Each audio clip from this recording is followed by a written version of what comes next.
Throughout history, important people have left behind many things which tell their story and help seal their legacy. Some of those things are art, structures, personal items, or just innovative ideas. We often learn about these historical people and their things when we visit and see them in museums. Many of these items are something we would expect to see, but occasionally they are not. Here are 16 historical figures with body parts you can still see today. Number 1. Albert Einstein has been widely acknowledged as one of the most intelligent people of all time. He was a German-born physicist who became well known for developing the theory of relativity, and he also made huge contributions to the development of quantum mechanics. But what exactly made him so smart?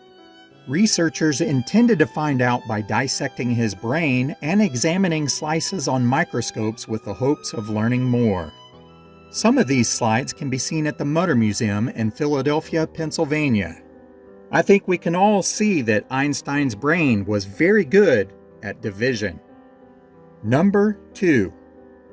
Grigori Rasputin was a Russian mystic and healer who weaseled his way in and befriended the family of Nicholas II, the last emperor of Russia. He had a lot of influence and many did not like him. A group of Russian nobles assassinated him on December 30th, 1916. After his autopsy was performed, someone grabbed Rasputin's male member. Why they would want this, I don't know.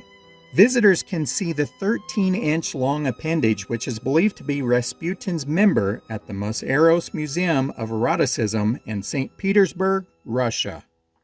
More than a century later, he's still mesmerizing people with his huge influence. Number 3. Galileo Galilei was an Italian astronomer, mathematician, physicist, philosopher, and professor who made pioneering observations in physics and nature. He died in 1642, but 95 years later, someone dug him up and removed several body parts. His middle finger passed around for a couple hundred years until it finally came to rest at the Florence History of Science Museum, which is now the Galileo Museum. Even after all these years, he's still showing everyone his middle finger. Number 4. One of the most famous composers of all time died in 1791, and his name is Wolfgang Amadeus Mozart. A gravedigger named Joseph Rothmeyer stole his skull. He may have lost his head, but this little piece of Mozart is in the International Mozarteum Foundation in Salzburg, Austria, where it has remained since 1902. Number 5. Speaking of famous composers, we have another one that has made the list. Ludwig van Beethoven died in 1827, and a physician secretly saved several fragments from the man's skull. These bone pieces have passed through multiple hands before ending up on loan to the Ira F. Brilliant Center for Beethoven Studies at the San Jose State University in San Jose, California. He was certainly a little ahead of his time. Number 6. U.S. President James A. Garfield was shot twice as he boarded a Washington, D.C. train in 1881. The wounds were somewhat manageable, but in their efforts to save the president, the doctors used unsterilized equipment. His wounds then became seriously infected, and it ultimately took his life.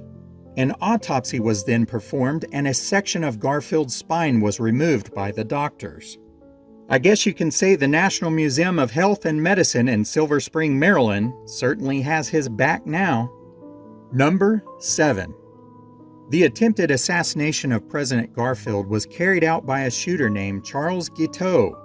Authorities held him and described his behavior as odd. When he went to trial, his defense even claimed that he was insane. This insanity plea did not work. He was found guilty and hanged in 1882. Professionals removed his brain, and it is now located at the Motor Museum in Philadelphia. I guess he really did lose his mind. Number 8. Charles Babbage became the creator of the first mechanical computer, which has inspired many devices that people continue to use today. When he died in 1871, Babbage donated his brain to science. Half went to the Royal College of Surgeons in London, England, and the other half went to the Science Museum in London to be displayed. I'm sure they learned that there's nothing right about the left side, and the right side now has nothing left. Number 9. Abraham Lincoln was the 16th President of the United States and has since remained a widely respected leader. He was assassinated in 1865 at Ford's Theater. The National Museum of Health and Medicine in Silver Spring, Maryland has several fragments of Lincoln's skull, some hair, and the bullet that killed him. For the time period, it certainly was unprecedented. Number 10. Most historians agree that President Lincoln was assassinated by John Wilkes Booth and that he was killed in 1865. After an autopsy was performed on Booth, the U.S. Army removed and kept several of his vertebrae. They can be seen at the National Museum of Health and Medicine in Silver Spring, Maryland. Perhaps they wanted to show that he had a backbone and wasn't just a coward. Number 11. On June 25, 1876, members of the Cheyenne and Lakota Sioux clashed with Colonel Armstrong in eastern Montana during the Battle of the Little Bighorn. When U.S. Army reinforcements arrived, they discovered the military horse Comanche was wounded but still alive. People celebrated the horse as a hero.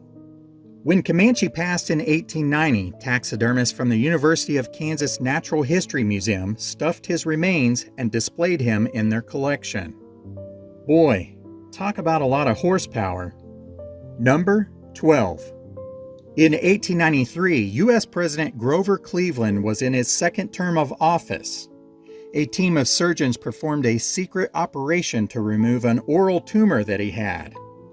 This surgery took place on a yacht and it was disguised as a fishing trip.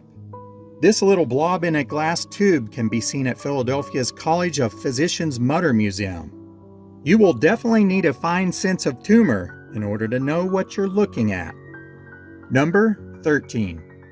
Napoleon Bonaparte may have only been 5 foot 6 inches tall, but he stands as one of the greatest military leaders in history.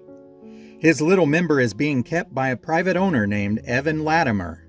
She inherited this Bonaparte from her urologist father, who won it in an auction 156 years later after the French emperor passed in 1821. It sold for $3,000. It is currently unavailable for public viewing, but you never know when this may pop up. Number 14. Vladimir Lenin was the leader of Russia's Bolshevik Party and a famous communist revolutionary. He died in 1924 and his body underwent several experimental preservation methods. His body is resting in a glass case located in the Lenin Mausoleum in Red Square in Moscow, Russia. Some say it still looks like him, while others say it is difficult to tell because this Lenin could have been fabricated. Number 15.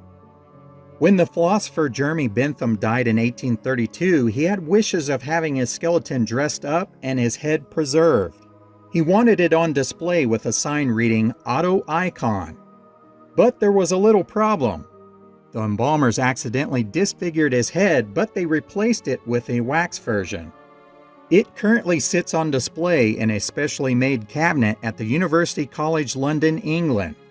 I don't know about you, but it sure sounds like a ripoff on a wax job. Number 16. The famous inventor Thomas Edison maintained a close friendship with Ford Motor Company founder Henry Ford. The two men met when Ford worked at Edison's illuminating company. They went camping and even raced wheelchairs. Edison even left Ford a test tube supposedly containing one of his last breaths. I guess it could have been worse though. Everyone knows that Fords need gas. This little test tube is on display at the Henry Ford Museum in Dearborn, Michigan. These items may all seem a bit creepy, but they do offer a little glimpse into history that we would not be able to see otherwise. There really is no telling what may get preserved next.